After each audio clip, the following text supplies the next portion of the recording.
وَأَتِمُّوا الْحَجَّ وَالْعُمْرَةَ لِلَّهِ، اور حج اور عمرہ اللہ کے لیے پورا کرو۔ اللہ تعالیٰ کے خلیل حضرت ابراہیم علیہ السلام جب کعبہ معظمہ کی تعمیر سے فارغ ہو گئے تو اللہ تعالیٰ نے ان کو اعلان حج کا حکم دے دیا۔ وَأَذِّن فِي النَّاسِ بِالْحَجِّ، اور لوگوں میں حج کی عام ندا کر دے۔ اللہ تعالیٰ کا حکم پا کر حضرت ابراہیم علیہ السلام نے مکہ شریف کے جبل ابو قبیس پر کھڑے ہو کر اعلان کیا کہ میں نے اللہ تعالیٰ کا گھر کعبہ تعمیر کر دیا ہے، اے لوگو کعبہ کا حج اور اس کی زیارت کے لیے آؤ۔ ایک روایت کے مطابق اللہ تعالیٰ کی جانب سے عام اعلان کا حکم سن کر حضرت ابراہیم علیہ السلام نے اللہ تعالیٰ کی بارگاہ میں عرض کیا، اے مولا کریم، میرے بندے ساری دنیا میں آباد ہیں، میری آواز کہاں تک پہنچے گی؟ تو اللہ تعالیٰ کا حکم ہوا کہ آواز دینا اے ابراہیم تیرا کام ہے، اور پوری دنیا کے انسانوں تک آواز کو پہنچا دینا میرا کام ہے۔ آپ کی اس آواز کو اللہ تعالیٰ کے حکم سے زمین و آسمان، شمال و جنوب، مشرق و مغرب میں رہنے والی تمام مخلوق نے سنا۔ یہ صدا چار دانگ عالم میں گونج گئی، نہ صرف دنیا میں موجود انسانوں کے کانوں میں یہ آواز پہنچی بلکہ عورتوں کے ارحام اور مردوں کے اصلاب میں جو بچے تھے انہوں نے بھی یہ آواز سنی۔ قیامت تک پیدا ہونے والے انسانوں کی روحوں نے بھی اللہ تعالیٰ کے خلیل حضرت ابراہیم علیہ السلام کا یہ اعلان سنا، اور جس نے اس اعلان ابراہیمی پر لبیک کہی اسے ہی حج کی سعادت نصیب ہوگی، اور جتنی بار جس نے لبیک کہی ہے اتنی مرتبہ وہ شخص حج کرے گا۔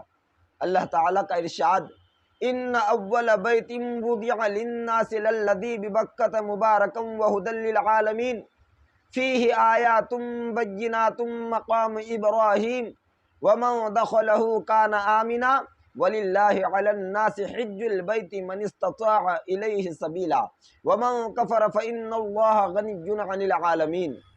بے شک سب میں پہلا گھر جو لوگوں کی عبادت کو مقرر ہوا وہ ہے جو مکہ میں ہے، برکت والا اور سارے جہان کا رہنما۔ اس میں کھلی نشانیاں ہیں ابراہیم کے کھڑے ہونے کی جگہ، اور جو اس میں آئے امان میں ہو، اور اللہ کے لیے لوگوں پر اس گھر کا حج کرنا ہے جو اس تک چل سکے، اور جو منکر ہو تو اللہ تعالیٰ سارے جہان سے بے پرواہ ہے۔ حج زندگی میں ایک بار فرض ہے۔ حضرت ابو ہریرہ رضی اللہ تعالی عنہ سے روایت ہے کہ ہمارے پیارے رسول مصطفیٰ کریم صلی اللہ تعالی علیہ وسلم نے خطبہ پڑھ لیا اور فرمایا، اے لوگو تم پر حج فرض کیا گیا، لہٰذا حج کرو۔ ایک شخص نے عرض کی، کیا ہر سال یا رسول اللہ صلی اللہ تعالی علیہ وسلم؟ تو حضور صلی اللہ تعالی علیہ وسلم نے سکوت فرمایا۔ انہوں نے 3 بار یہ کلمہ کہا، ارشاد فرمایا، اگر میں ہاں کہہ دیتا تو تم پر ہر سال حج کرنا واجب ہو جاتا اور تم سے نہ ہو سکتا۔ پھر فرمایا، جب تک میں کسی بات کو بیان نہ کروں تم مجھ سے سوال نہ کرو۔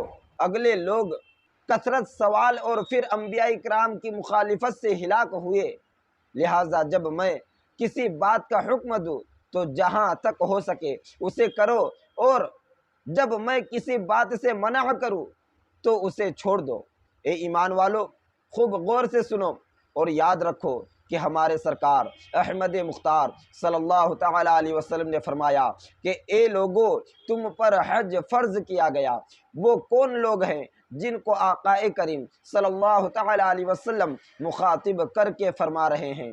وہ ایمان والے ہیں، صحابہ اکرام علیہم الرضوان ہے۔ معلوم ہوا کہ حج بے ایمان بد عقیدہ پر فرض نہیں ہے بلکہ صرف خوش عقیدہ مومن مسلمان پر فرض ہے۔ اور دوسری بات یہ ہے کہ پوچھنے والے نے کہا کہ کیا ہر سال حج فرض ہے؟ تو ہمارے حضور سراپا نور مصطفیٰ کریم صلی اللہ تعالی علیہ وسلم نے سکوت فرمایا، یعنی خاموش رہے، حتیٰ کہ پوچھنے والے نے 3 بار سوال کیا، کیا ہر سال حج فرض ہے؟ تو ہمارے رسول مالک و مختار نبی صلی اللہ تعالی علیہ وسلم نے فرمایا، اگر میں ہاں کہہ دیتا تو تم پر ہر سال حج کرنا فرض ہو جاتا۔ معلوم ہوا کہ اللہ تعالیٰ قادر و قیوم نے اپنے محبوب رسول احمد مجتبیٰ محمد مصطفیٰ صلی اللہ تعالیٰ علیہ وسلم کو محتاج و مجبور نہیں بنایا، بلکہ دین ہو یا دنیا ہر چیز کا مالک و مختار بنایا ہے۔ خالق کل نے آپ کو مالک کل بنا دیا، دونوں جہاں ہیں آپ کے قبضہ و اختیار میں۔ اللہ تعالیٰ نے اپنے پیارے نبی زینت عرش و کعبہ صلی اللہ تعالیٰ علیہ وسلم کو ایسی شان و شوکت عطا کی ہے کہ رسول اللہ صلی اللہ تعالیٰ علیہ وسلم اگر ہاں فرما دیتے تو ہر سال حج کرنا فرض ہو جاتا، لیکن آپ صلی اللہ تعالیٰ علیہ وسلم کے سکوت و خاموشی نے امت کو ایک بڑی دشواری اور مشکل سے بچا لیا۔ کبھی آقا صلی اللہ تعالیٰ علیہ وسلم کا بولنا امت کو دشواری سے بچاتا ہے اور کبھی خاموش رہنا بچا لیتا ہے۔ خوب فرمایا عاشقی مصطفیٰ پیارے رضا اچھے رضا امام احمد رضا سرکار اعلیٰ حضرت رضی اللہ تعالی عنہ نے، وہ زباں جس کو سب کن کی کنجی کہیں اس کی نافذ حکومت پہ لاکھوں سلام، وہ دہن جس کی ہر بات وحی خدا چشمہ علم و حکمت پہ لاکھوں سلام۔ حج کرنے والا ایسا پاک ہو جاتا ہے جیسے آج ہی ماں کے پیٹ سے پیدا ہوا ہے۔ حضرت ابو ہریرہ رضی اللہ تعالی عنہ سے روایت ہے کہ ہمارے سرکار احمد مختار صلی اللہ تعالی علیہ وسلم نے فرمایا، جس نے حج کیا اور رفث یعنی فحش کلام نہ کیا اور فسق نہ کیا تو گناہوں سے پاک ہو کر ایسا لوٹا جیسے اس دین کے ماں کے پیٹ سے پیدا ہوا۔ حج مقبول کا ثواب جنت ہے۔ حضرت ابو ہریرہ رضی اللہ تعالی عنہ سے روایت ہے کہ عمرہ سے عمرہ تک ان گناہوں کا کفارہ ہے جو درمیان میں ہوئے، اور حج مبرور کا ثواب جنت ہی ہے۔ حج پچھلے گناہوں کو مٹا دیتا ہے۔ حضرت ابن عاص رضی اللہ تعالی عنہ سے روایت ہے کہ اللہ تعالیٰ کے حبیب امت کے طبیب مصطفیٰ کریم صلی اللہ تعالی علیہ وسلم نے فرمایا کہ حج ان تمام گناہوں کو دفع کر دیتا ہے جو پیشتر ہوئے ہیں۔ حج کمزوروں کے لیے جہاد ہے۔ حضرت ام سلمہ رضی اللہ تعالی عنہا سے روایت ہے کہ ہمارے سرتاج زینت عرش و کعبہ صلی اللہ تعالی علیہ وسلم نے فرمایا کہ حج کمزوروں کے لیے جہاد ہے۔ اے ایمان والو، 1400 برس پہلے ہمارے رسول مصطفیٰ کریم صلی اللہ تعالی علیہ وسلم نے فرمایا تھا کہ کمزوروں کے لیے حج کرنا ایسا ہے جیسے جہاد کرنا ہے۔ اور آج کے دور میں جہاں بے شمار سہولیتیں اور آسانیاں ہیں، مگر ہم دیکھتے ہیں کہ آج بھی حج کرنا آسان نہیں ہے۔ اچھے کو پسینہ آ جاتا ہے، گویا حج کرنا جہاد کرنا ہے۔ حج و عمرہ سے محتاجی دور ہو جاتی ہے اور دولت مند ہو جاتا ہے۔ حضرت عبداللہ بن مسعود رضی اللہ تعالی عنہ سے روایت ہے کہ آفتاب رسالت مہتاب نبوت مصطفیٰ کریم صلی اللہ تعالی علیہ وسلم نے فرمایا کہ حج و عمرہ محتاجی اور گناہوں کو ایسے دور کرتے ہیں جیسے بھٹی لوہے اور چاندی اور سونے کے میل کو دور کرتی ہے، اور حج مبرور کا ثواب جنت ہی ہے۔ اے ایمان والو، اللہ تعالیٰ نے تمام رحمت و برکت اور روزی و جنت کے تمام خزانوں کا قاسم ہمارے پیارے رسول صلی اللہ تعالی علیہ وسلم کو بنایا ہے، اور قاسم نعمت و جنت صلی اللہ تعالی علیہ وسلم نے اعلان فرمایا ہے کہ حج و عمرہ سے محتاجی و مفلسی ختم ہو جاتی ہے اور تمام گناہ معاف ہو جاتے ہیں۔ گویا حج و عمرہ کرنے والا گناہوں سے پاک اور غنی و دولت مند ہو جاتا ہے۔ رمضان شریف میں عمرہ کرنا نبی صلی اللہ تعالی علیہ وسلم کے ساتھ حج کرنا ہے۔ حضرت ابن عباس رضی اللہ تعالی عنہما سے روایت ہے کہ مکے کے سرکار مدینے کے تاجدار مصطفیٰ کریم صلی اللہ تعالی علیہ وسلم نے فرمایا، رمضان شریف میں عمرہ کرنا میرے ساتھ حج کرنے کے برابر ہے۔ اے ایمان والو، ہو سکے تو رمضان شریف میں عمرہ کرو، اس لیے کہ رمضان شریف میں جس شخص نے عمرہ کیا گویا اس شخص نے اللہ کے محبوب رسول مصطفیٰ کریم صلی اللہ تعالی علیہ وسلم کے ساتھ حج کیا، اور اس عمرہ کا ثواب پیارے نبی صلی اللہ تعالی علیہ وسلم کے ساتھ حج کرنے کے برابر ہے۔ حاجی 400 کی شفاعت کرائے گا۔ حضرت ابو موسیٰ رضی اللہ تعالی عنہ سے روایت ہے کہ ہمارے سرکار امت کے غمخوار شفیع روز شمار احمد مختار صلی اللہ تعالی علیہ وسلم نے فرمایا، حاجی اپنے گھر والوں میں 400 کی شفاعت کرے گا اور گناہوں سے ایسا نکل جائے گا جیسے اس دن ماں کے پیٹ سے پیدا ہوا ہے۔ اے ایمان والو، حدیث شریف آپ حضرات نے سن لی کہ ایک حاجی 400 افراد کی بخشش کرائے گا۔ جب ایک حاجی کو اللہ تعالیٰ نے ایسا اختیار عطا فرمایا ہے تو ہمارے خواجہ ہند کے راجہ حضور غریب نواز اور ہمارے پیر اعظم حضور غوث اعظم رضی اللہ تعالی عنہما اور پھر ہمارے پیارے رسول سرکار مدینہ صلی اللہ تعالی علیہ وسلم کو کس قدر اختیار و قوت عطا کیا ہوگا، تو یقیناً ہمارے سرکار احمد مختار صلی اللہ تعالی علیہ وسلم بے حساب گنہگاروں کی شفاعت و بخشش فرمائیں گے۔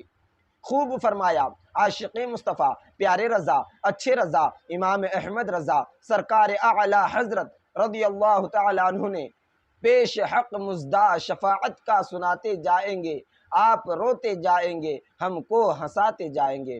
وسعتیں دی ہیں خدا نے دامن محبوب کو، جرم کھلتے جائیں گے اور آپ چھپاتے جائیں گے۔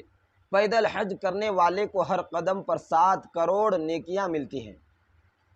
حضرت عبداللہ بن عباس رضی اللہ تعالی عنہما سے روایت ہے کہ ہمارے آقا کریم رسول اللہ صلی اللہ تعالی علیہ وسلم نے فرمایا کہ جو مکہ سے پیدل حج کو جائے یہاں تک کہ مکہ واپس آ جائے، اس کے لیے ہر قدم پر 700 نیکیاں حرم شریف کی نیکیوں کے مثل لکھی جائیں گی۔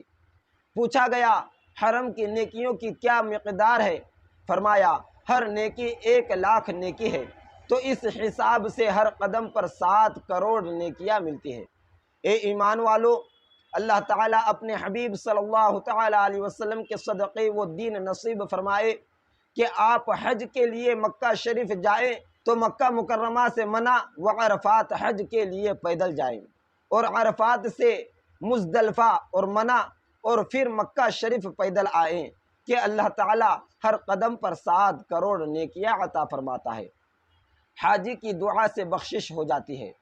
حضرت ابو ہریرہ رضی اللہ تعالی عنہ سے روایت ہے کہ شفیع محشر محبوب داور مصطفیٰ جان رحمت صلی اللہ تعالی علیہ وسلم نے فرمایا کہ حج کی برکت سے حاجی کی مغفرت ہو جاتی ہے، اور حاجی جس شخص کے لیے استغفار و بخشش کی دعا کرے اس شخص کی بھی مغفرت و بخشش ہو جاتی ہے۔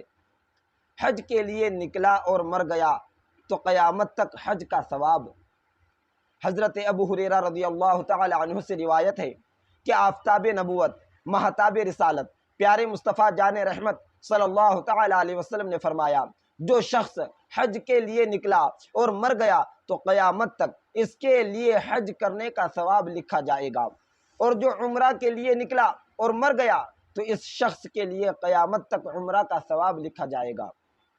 ام المؤمنین حضرت عائشہ صدیقہ رضی اللہ تعالی عنہا سے روایت ہے کہ ہمارے سرکار امت کے غمخوار صلی اللہ تعالی علیہ وسلم نے فرمایا جو شخص حج یا عمرہ کے لیے نکلا اور مر گیا اس کی پیشی نہیں ہوگی اور نہ اس کا حساب ہوگا، اور اس سے کہا جائے گا تو جنت میں داخل ہو جا۔ طاقت ہوتے ہوئے حج نہ کرنے والا یہودی یا عیسائی ہو کر مرے گا۔ امیر المؤمنین حضرت علی رضی اللہ تعالی عنہ سے روایت ہے کہ ہمارے پیارے آقا مشفق و مہربان نبی صلی اللہ تعالی علیہ وسلم نے فرمایا جو شخص استطاعت و طاقت رکھتے ہوئے بھی حج نہ کرے تو ہو سکتا ہے کہ یا تو یہودی ہو کر مرے یا عیسائی ہو کر مرے۔ حاجی سے ملنا اور دعا کروانا سنت ہے۔ حضرت عبداللہ بن عمر رضی اللہ تعالی عنہما سے روایت ہے کہ رسول اللہ صلی اللہ تعالی علیہ وسلم نے فرمایا جب تم حاجی سے ملو تو اسے سلام کرو اور مصافحہ کرو، حاجی کے گھر میں داخل ہونے سے پہلے اس سے دعا کراؤ اس لیے کہ وہ بخشا ہوا ہے۔ اے ایمان والو، حج 9 ہجری میں فرض ہوا۔ حرام مال سے حج کرنا ناجائز و حرام ہے۔ حج کو جانے کے لیے جس سے اجازت لینا واجب ہے بغیر اس کی اجازت کے جانا مکروہ ہے۔ مثلا ماں باپ اگر اس کی خدمت کے محتاج ہوں، اور اگر ماں باپ نہ ہوں تو یہی حکم دادا دادی کا بھی ہے، یہ حکم فرض کا ہے، اور اگر نفل ہو تو مطلقاً ماں باپ کی اطاعت کرے۔ عورت جوان ہو یا بوڑھیا اگر بغیر محرم یا شوہر کے حج کو گئی تو گنہگار ہوئی، مگر حج کرے گی تو حج ہو جائے گا، یعنی فرض ادا ہو جائے گا۔ ہم رب تعالی جواد و کریم رحمان الرحیم مولا تعالیٰ کی بارگاہ میں دعا کرتے ہیں کہ وہ ہمیں بیت اللہ شریف کا بار بار حج اور کعبہ روزہ رسول اللہ صلی اللہ تعالیٰ علیہ وسلم کی پاک بارگاہ کی حاضری بار بار نصیب فرمائے، آمین ثم آمین۔ تو حضرات، اگر ویڈیو پسند آئے تو لائک، سبسکرائب اور زیادہ سے زیادہ شیئر کریں تاکہ آنے والی ویڈیو آپ تک پہنچتی رہے۔ السلام علیکم ورحمۃ اللہ وبرکاتہ۔